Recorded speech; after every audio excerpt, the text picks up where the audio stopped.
iremos fazer um resumo sobre os modelos atômicos e o estudo dos átomos. Bom, o átomo, de acordo com os gregos, Leucipo e Demócrito, significa indivisível, ou seja, o átomo é aquela partícula, aquela parte da matéria que eu não consigo mais dividi-la. No século V a.C., de acordo com Leucipo e Demócrito, a matéria era composta de pequeníssimas partículas. Essas partículas foram denominadas de átomos. Lembrando que isso era só na teoria, ou seja, não era nada explicado experimentalmente. Os modelos atômicos que foram dados para estas partículas, de acordo com o decorrer dos anos, foram os principais. Dalton, ele, de acordo com ele, o átomo ele era indivisível, indestrutível, ele é uma esfera maciça e possui tamanhos diferentes. Lembrando que este resumo é interessante você observar que cada cientista, o seu modelo, tem algumas palavras que ligam a ele. Exemplo, Dalton, indivisível, indestrutível, esfera maciça, ou seja, o modelo bola de bilhar. Ela é redonda, maciça, indestrutível, indivisível. E os átomos possuem tamanhos diferentes. Dalton, indivisível, indestrutível, maciça e de tamanhos diferentes. Ou seja, bola de bilhar é o modelo atômico do Dalton. Thomson. O Thomson, ele observou com seus experimentos, com os raios catódicos, que o átomo liberava alguns fenômenos, alguns feixes de luzes. Ou seja, esse feixe de luz ele chamou de elétrons. Os elétrons estão dispersos nos átomos, dispersos em uma estrutura que é positiva. É como se eu tivesse um pudim de passas, que na verdade iremos observar, ou seja, iremos comparar com um panetone, que ele é positivo, é como se fosse a massa do panetone. E os elétrons são aquelas partes que vêm as uvas num panetone. Ou seja, o Thomson foi o primeiro cientista a falar de cargas elétricas e positivo em relação ao átomo.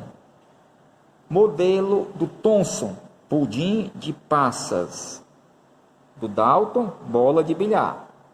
Rutherford, ele fez experimentos, com esses experimentos ele conseguiu observar a estrutura do átomo com mais nitidez, com mais informações do que o Thomson e o Dalton. Ele observou que, na sua experiência, o átomo ele é grande, ou seja, ele é grande, composto de espaços vazios, ou seja, o átomo ele é composto de um espaço muito grande e sem nada, vazio, e uma parte pequena no centro deste átomo. A parte pequena ele deu o nome de núcleo. O núcleo fica no centro do átomo e, em relação ao tamanho do átomo, ele é muito pequeno devido a esses espaços vazios entre o núcleo e a eletrosfera. Os elétrons que que ficam nesses espaços vazios, girando na eletrosfera, são negativos e o núcleo positivo. Então nós temos, de acordo com Rutherford, os elétrons são negativos. O Thomson já tinha falado, só porque Rutherford observou que os elétrons estão circulando ao redor de um núcleo que é positivo, tem carga positiva. Rutherford, núcleo, cientista que relacionou o átomo com o núcleo. Espaços vazios. Rutherford, elétrons negativos girando no núcleo positivo. Rutherford. Sistema ou modelo planetário é o nome que relaciona o modelo do Rutherford, modelo atômico. Só porque os elétrons são negativos e o núcleo positivo, os elétrons estão circulando ao redor do núcleo, cargas opostas se atraem. Rutherford não explicou por que o núcleo não iriam atrair os elétrons, porque devido às suas cargas negativas.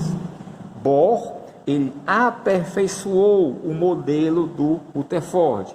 Bohr, ele acrescentou que os elétrons eles estavam em órbitas, ou seja, nessas órbitas onde o nível de energia eram diferentes e os elétrons ficam nestas órbitas, e o elétron, para passar de uma órbita para outra, ela libera ou absorve energia. Então, por isso que Rutherford não explicou que os elétrons negativos não seriam atraídos pelo núcleo positivo. Bohr aperfeiçoou esse modelo,